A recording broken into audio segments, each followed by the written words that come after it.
Imperative sentences. An imperative sentence can give a command, instruction, request, or advice.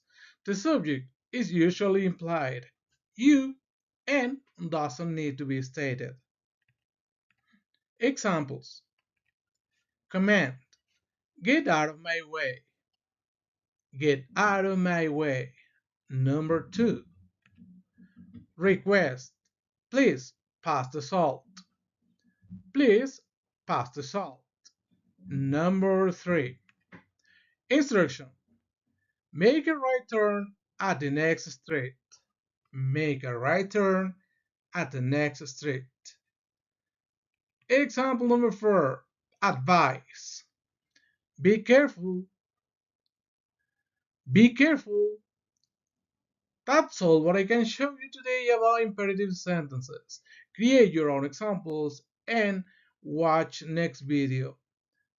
Next video is about object pronouns. See you in the next video. See you next time.